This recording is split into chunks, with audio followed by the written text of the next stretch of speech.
আসসালামু আলাইকুম। পাতাকপি দিয়ে মাংস রান্না করলে খুব টেস্ট হয় খেতে। সেটা গরুর মাংসই বলেন আর মুরগির মাংসই বলেন। রেসিপিটা আমি আমার শাশুড়ির কাছ থেকে শিখেছিলাম। প্রথম যেদিন এই রেসিপিটা ট্রাই করি মনে হচ্ছিল যে কি দিয়ে যে খেলাম ভাত, মানে আর কি বলবো, একদম পেট ভরে ভাত খেতে পেরেছিলাম। রান্নাটা কিন্তু একদমই সহজ। প্রথমে একটা বড় কড়াই নিয়ে নিয়েছি আর তার মধ্যে পেঁয়াজ মরিচ ভেজে এখন কিন্তু আস্ত গরম মসলা দিয়ে তারপর আমি ভেজে নেব। পেঁয়াজটা ব্রাউন কালার হয়ে আসলে তার মধ্যে কিন্তু আমি একটু পানি দিয়ে দিলাম যাতে মসলাটা পুড়ে না যায়।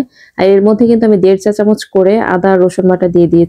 এবার একটু নেড়েচেড়ে ভালোভাবে মশলাটা মিশিয়ে তারপর দিয়ে দিচ্ছি 1 চামচ করে হলুদ গুঁড়া, মরিচের গুঁড়া, তারপর হলো ধনিয়ার গুঁড়া আর হলো জিরার গুঁড়া দিয়ে এবার কিন্তু মশলাটা ভালোভাবে কষিয়ে নিতে হবে যেন মশলার কাঁচা গন্ধটা একদমই চলে যায়। প্রয়োজন হলে কিন্তু একটু পানি দিয়েও ভালোভাবে কষিয়ে নেওয়া যেতে পারে। এখানে আমি একটা বড় সাইজের পাতাকপির 3 ভাগের 2 ভাগ নিয়েছি। আর মুরগি তো আমি এখানে দেখা গেছে যে অনেকগুলো মুরগির পা জমা হয়ে গিয়েছিল ফ্রিজে। তারপর কিন্তু হাড় গোড় গলা ওগুলা কিন্তু জমেছিল আর সাথে একটু মাংস দিয়েছি।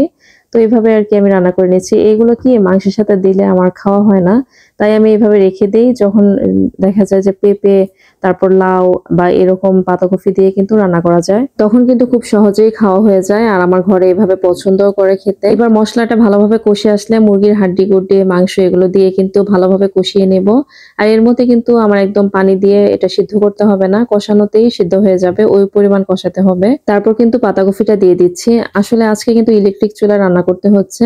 গ্যাসের চুলা রান্না করলে মনে হয় এটা আরো টেস্ট হতো, কিন্তু রান্নাটা কিন্তু অসম্ভব মজা হয়েছিল। এবার পাতাকপিটা আমি একদম মাংসের সাথে বা আমি মশলার সাথে এমন ভাবে মিশিয়ে নেব যাতে একদম সম্পূর্ণটা ভালোভাবে মিশে যায়। পাতাকপি দিয়ে কিন্তু আমরা বেশিরভাগ সময় ভাজি খেতে অভ্যস্ত, কিন্তু এক গদবাদা ভাজি আর কতই বা খাওয়া যায় বলেন। মাঝে মধ্যে একটু চেঞ্জ করে খেলে কিন্তু রুচিরও পরিবর্তন আসে। আর শীতের সবজি দিয়ে কিন্তু এভাবে একটু ভিন্ন ধরনের রান্না করলে কিন্তু মন্দ হয় না, ভালোই লাগে। আমি যখন রান্না করছিলাম তখন কিন্তু আমাদের খালা, মানে আমার হেল্পিং হ্যান্ড, সে কিন্তু এসে রান্নাটা দেখছিল। ওনার কাছে নাকি নতুন লাগছিল। যখন আমি আমার শাশুড়ির কাছ থেকে দেখেছি আমার কাছেও কিন্তু এরকম নতুনই লেগেছে।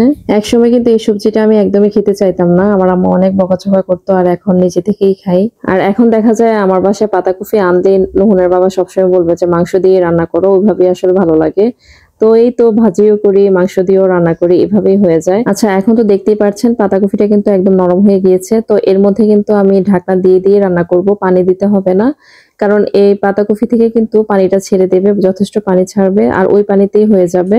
মোটামুটি এটা একটু ভাজি টাইপ হলেই কিন্তু খেতে খুব ভালো লাগে। আর গ্যাসের চুলায় যেভাবে চারপাশে আগুন লাগে, মানে আগুনটা দিয়ে তাপটা সমানভাবে ছড়ায়, ইলেকট্রিক চুলায় তো আর সেভাবে সমানভাবে তাপটা লাগছে না। আর এটা যেহেতু কড়াই, মাঝখানে একটুখানি জায়গায় লাগছে।